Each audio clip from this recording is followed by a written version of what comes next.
నమస్తే అండి. నేను doctor Anitha, fertility consultant, Lakshmi Narasimha fertility centre, Nayim Nagar, Hanamkonda. చాలామంది చాలా కామన్గా అడిగే క్వశ్చన్ అండి, సమ్మర్లో ఐవీఎఫ్ లేదా ఐయుఐ పద్ధతులు చేసుకుంటే సక్సెస్ అవుతుందా లేదా అని. చాలామందికి నెగిటివ్గానే థింక్ చేస్తూ ఉంటారు, కానీ ఇది ఒక అపోహ మాత్రమే.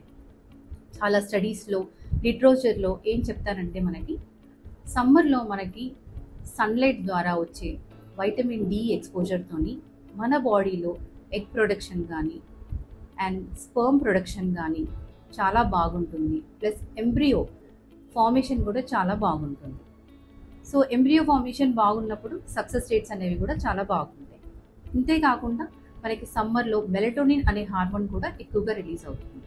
ఈ మెలటోనిన్ వల్ల కూడా ఎగ్ క్వాలిటీ మీద, స్పర్మ్ ప్రొడక్షన్ మీద, ఎంబ్రియో ఇంప్లాంటేషన్ మీద, ఎండోమెట్రియల్ లైనింగ్ మీద కూడా మంచి ఎఫెక్ట్ ఉంటుంది. సో దీంతో మనకి మిస్క్యారేజెస్ అనేది తగ్గుతుంటాయి, క్లినికల్ ప్రెగ్నెన్సీ రేట్ అనేది ఎక్కువ ఉంటుంది, లైవ్ బర్త్ రేట్స్ అనేవి కూడా ఎక్కువ ఉంటాయి. మనకి కామన్గా చూస్తే summer season like April, May and June, ఈ 3 monthsలో హై ఫర్టిలిటీ పీరియడ్ అని కన్సిడర్ చేస్తాం. ఈ మంత్స్లో ఎక్కువ మంది చాలా ప్రెగ్నెన్సీ పాజిటివ్స్తోనే వస్తుంటారు. ఎందుకంటే సమ్మర్ కాబట్టి కొంచెం లీజర్ టైం అనేది ఎక్కువ ఉంటుంది, ఫిజికల్ యాక్టివిటీ మీద టైం స్పెండ్ చేస్తూ ఉంటారు, డైట్ మీద కాన్షియస్ ఉంటారు, వెయిట్ రిడక్షన్ అవుతూ ఉంటుంది అండ్ స్ట్రెస్ లెవెల్స్ కూడా తగ్గుతుంటాయి. సో ఇందువల్ల మనకి బాడీలో సఫిషియంట్ వైటమిన్ డి లెవెల్స్ ఉండడం వల్ల కూడా సక్సెస్ రేట్స్ అనేవి చాలా బాగుంటాయి. అంతేకాకుండా మనము ఐవీఎఫ్ ల్యాబ్లో ఇంక్యుబేటర్స్ అన్నీ ఉంటాయన్నట్టు. మన బాడీలో ఎలాంటి టెంపరేచర్ ఉంటుందో లైక్ 37 degrees మన బాడీ టెంపరేచర్, అదే టెంపరేచర్ మనకి ల్యాబ్లో ఉండే ఇంక్యుబేటర్స్లో కూడా మెయింటైన్ అవుతుంది.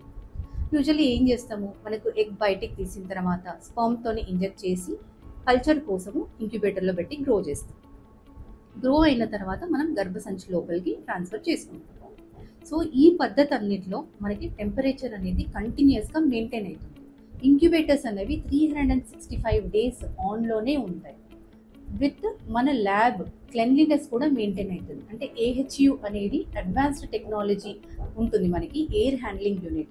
దాని ద్వారా ఏమవుతుందంటే ఏదైనా చిన్న డస్ట్ పార్టికల్స్ కానీ, ఇన్ఫెక్షన్స్ కానీ ఏమున్నా కూడా మనకి ల్యాబ్లో ఎంటర్ కాకుండా మనకు పాజిటివ్ ప్రెషర్ అంతా మెయింటైన్ చేసుకుంటూ చాలా క్లీన్లీనెస్ మెయింటైన్ వస్తుంది.